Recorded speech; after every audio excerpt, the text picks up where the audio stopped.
Welcome to Tuff and Tender. I'm your host, Rick Drayson. I'm here along with Erin Tillman, my chat girl, who will be answering or asking questions that I'll give you some pretty good answers from the Rick. We talk about relationships and we talk about the good and the bad, and we have a tough side and we have a tender side. And normally people sometimes handle things on a tough side and they don't get much response. But if you use the tender side, you can get a lot more done. I had some lady I was talking to yesterday about an audition going on and being spoken to in the wrong way, and she turned around to being very tender about her response, and she ended up booking a movie out of it. So that just showed me that when you show your tender side, you can get a lot more done. And I definitely have a tender side.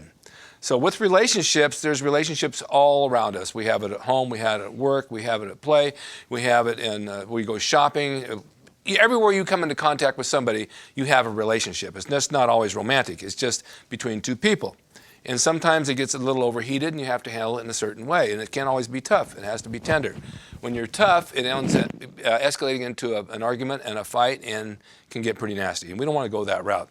So we're going to talk about jealousy, because jealousy is a huge factor in life. And it seems like when you're trying to get ahead and you want the support of people, you have the support of some, but you also have those that are jealous and don't want to see you get ahead.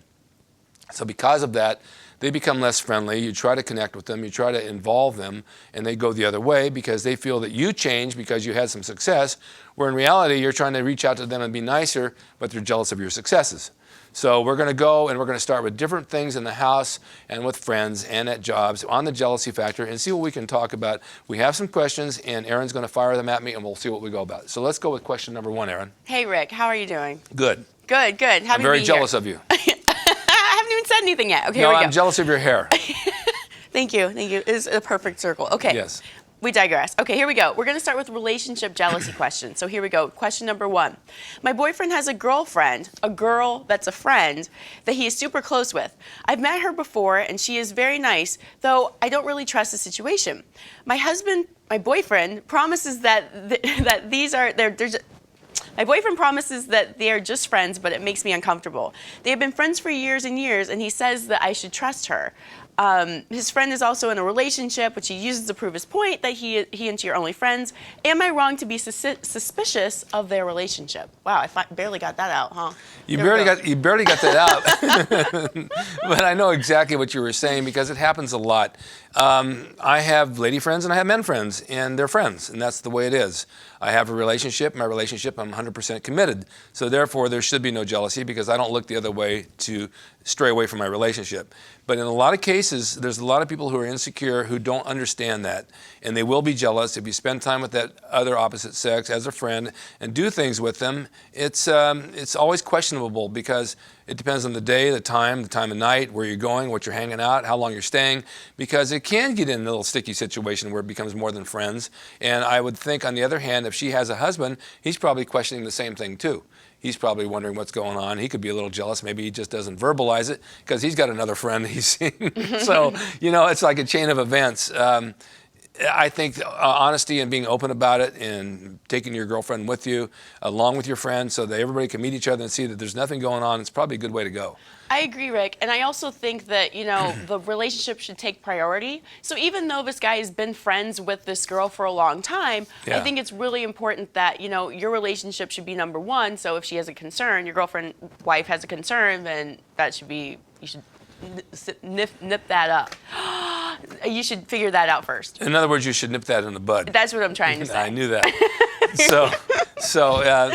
You have to bring the relationship comes first.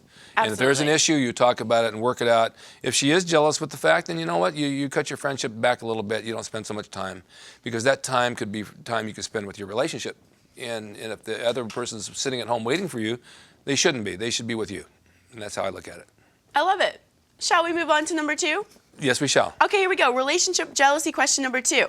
I've been at a low point for a while now. I lost my job earlier this year, and that has made me feel worthless. To make matters worse, my wife is doing really well. She has a good job and has to support the two of us since I lost my job. I appreciate that she doesn't mind supporting me financially, but I kind of resent her in a way too. Oof, that's brutal, right? She has placed more demands on me in terms of housework, etc. since I have more free time. I just want things to be like they were before when I was making more money. How can I get over my negative feelings towards my wife and better deal with the situation? That's super tough. That's it's super tough, but it's understandable. It's a tough situation because you're a team, and whoever can pull the weight in at the time pulls the weight. The other one takes the charge at home.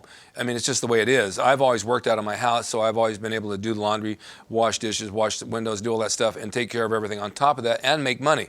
Now, in a relationship where the other person's working, making more money, they have a career that makes more money. You can't be jealous of that. I mean, it's what they do. And you certainly don't want to pull them down to your level and make them feel bad about going to work and earning a living, because that's only going to make matters worse. If you have a hard time finding a job, then you volunteer to do things around the house to take the slack of your partner so she doesn't have to come home and do it. And make an effort to be really nice and be very supportive. And your day will come and you'll find something you can do. And then you're back on the teamwork again. But Rick, don't you think it's don't you think it's hard sometimes for men if the woman's, say, making more money or more successful? I think that can be really hard for a man's ego. What are your thoughts about that? I'm not that type of man. You know, I think everybody should have their successes, and it doesn't bother me in the least.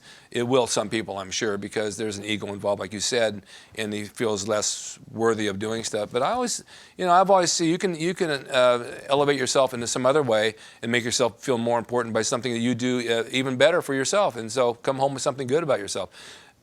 Someone's always going to make more money. It's just the way it is. It's just the way the job is. You chose somebody who's successful and you love them for it. You know what? Just honor that and do what you got to do.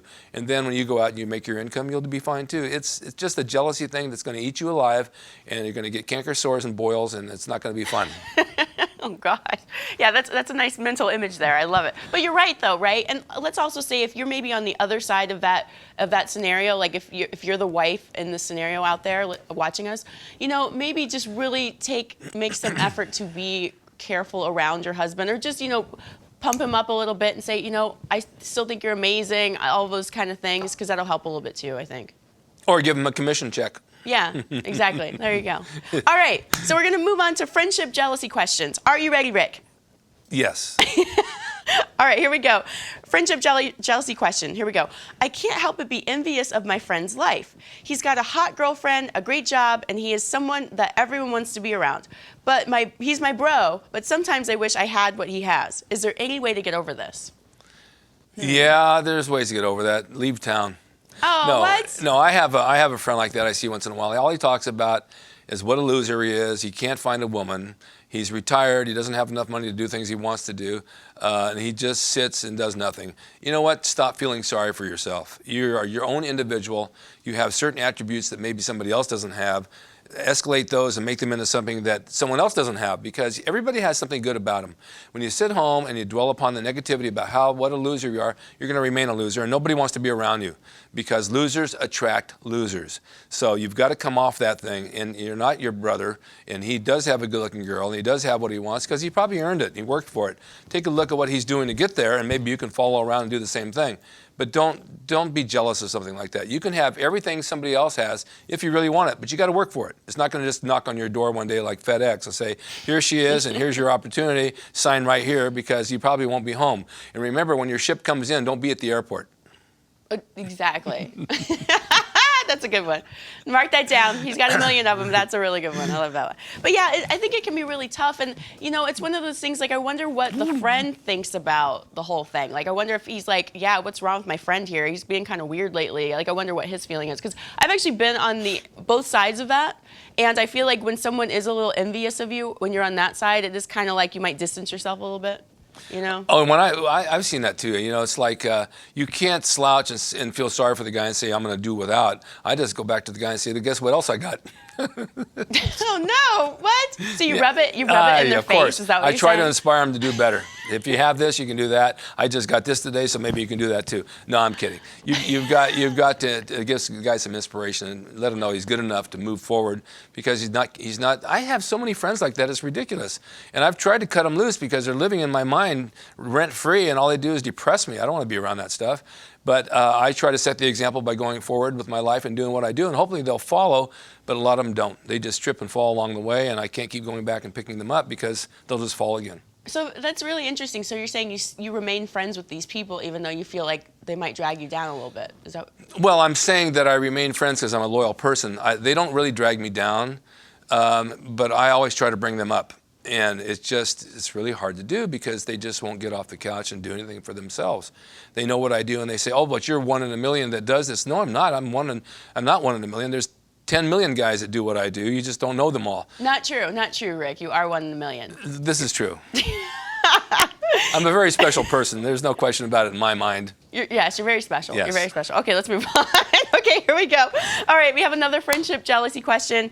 Here we go. A close friend of mine is constantly telling me that she wishes that her life was more like mine. So this is the opposite of the previous question. She acts as if I'm just lucky when I really worked very hard to get everything I have in my life. It's very annoying at times, but because I don't see her working to change her life for the better, which is exactly what you were saying, Rick. How do I get her to just be my friend and stop comparing and contrasting? Well, you just tell her. Everybody wants what they don't have. I sit here and I wished I had 10 fingers and a full head of hair, and it's never going to happen. And so I do the best with what I have, and it's worked okay with me.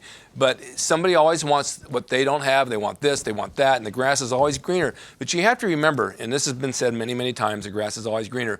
When you get to that side of the fence where the grass is greener, you got to mow that lawn and you got to pull the weeds, and they get worse and worse and worse. And all of a sudden, it doesn't look so good anymore.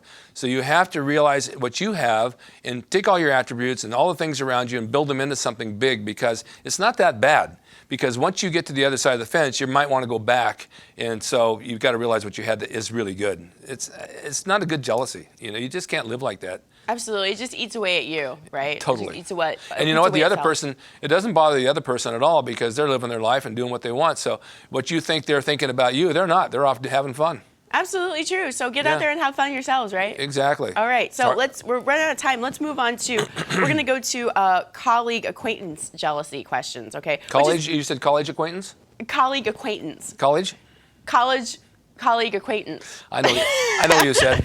Colleague acquaintance jealousy questions. Okay, this is a good one. This is right up your alley, Rick. Here we go. Yes. No matter how hard I try, I can't get my upper body to look like other guys at the gym. I work out hard, eat low-carb meals and high protein, but I can't get my body to match what other guys look like. I had a trainer for a while, and he said that everybody's body is different and that I shouldn't compare my body to others. I'm thinking about trying HGH because I hate not being able to get to the next level. Any advice? Now, I know you have a really good answer for this one. I do. Yes. But I'm not going to tell them. What? No. Come on. I have a really good answer for this. I've been training since I was 18 years old, and I had one of the best bodies in the world back in the 70s and 80s, and I worked hard for it. We trained hard, we ate right, it was all about that, but each body responds to weights and nutrition differently than the guy next to you. You can compare yourself all you want, but your best comparison is look in the mirror. Now, you take each body part and you train it properly, you eat right, having a sticking point, there's ways to get around it. I have a book called Bodybuilding for Dumbbells, just happened to mention it. It's on my website, ricdrayson.com. It's lousy, only $10. Buy it and read it. It'll tell you how to train back in the days of the 70s that we did with Arnold Schwarzenegger and the guys. You're comparing yourself too much. I try to compare myself to guys 30, 40 years younger than me, and I shouldn't do it. I should compare myself to guys my age who are 102 to 6. So, did you catch that? but I just got it. It's not easy to stay in shape when you get to a certain age. You have joint problems, I have wrestling injuries, and I work through them, and I still maintain what I can. For you, you need to reevaluate your workout. I know you have a trainer. Sometimes trainers don't know all. You've got to read some magazines, like I said, the book that I have.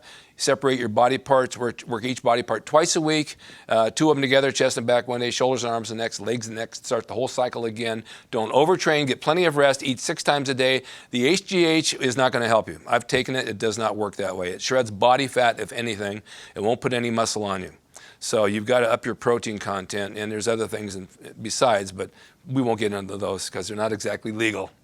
Oh, yikes. Yeah, let's keep it legal in here. Okay. All right, well, I think that's it for this week's show. We're running out of time. Do you have a tip of the week? I do have a tip of the week. Get up every day and look in the mirror and look at yourself and be happy that you're alive, that you're lucky, that you don't have any health problems. You got a whole day of sunshine ahead of you, and here in California or wherever you are. You start your day off right, get to the gym, get invigorated. It'll motivate you mentally and physically, and then everything throughout that day should be positive. You'll have negative things and roadblocks, but roadblocks are meant to go around. If you go down the street and there's a roadblock, you find the detour. It's the same thing in life. If you go down the street with problems, you go around them, or you deal with them, move them out of the way, and move forward. Nothing is earth-shattering. You can solve it. There is a way to solve everything. So my tip of the day is have a healthy, good attitude and go straight forward and be positive. Yes, and don't be jealous of other people. Right, Rick? I mean, because what does it doesn't serve anyone. It only chips away at yourself. Well, jealousy and envy are the two worst things in the world. They will eat you up. And the same thing with building your body. If you're jealous and envious and you're thinking about this all the time, you're eating up all these calories that be going and building muscle. So be positive. Don't be jealous. There's nothing much to be jealous of. For God's sakes, look in the mirror. It's you. It's only one of you. The only one. There'll never be a duplicate. There'll be imitations, but that's it.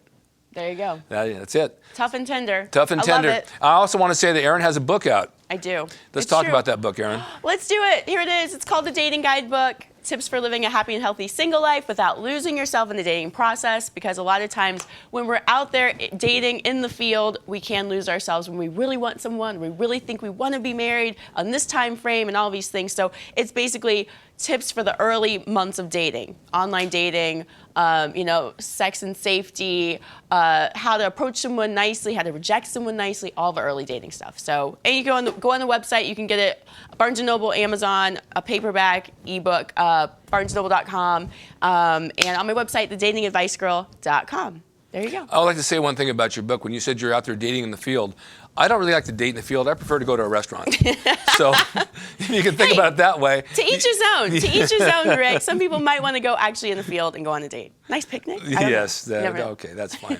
Thank you for watching Tuff and Tender. I'm Ric Drayson, your host, along with Erin Tillman. We're here every Friday at 1 p.m. at emPOWERme.tv. Tune us in and send us some questions, because I have some definitely good answers for you that come out of the Ric brain. Thanks again for watching. Hi, I'm Ric Drayson, Tuff and Tender. I'm here to answer all your questions on dating, relationships, the good side, the tough side, the tender side. Every Friday, 1 p.m. on emPOWERme.tv. I'd love for you to subscribe. I'll be here. We'll be discussing relationships and dating and all the good, the bad, the pitfalls, and the ugly of it. Stay tuned and watch me next Friday, 1 p.m.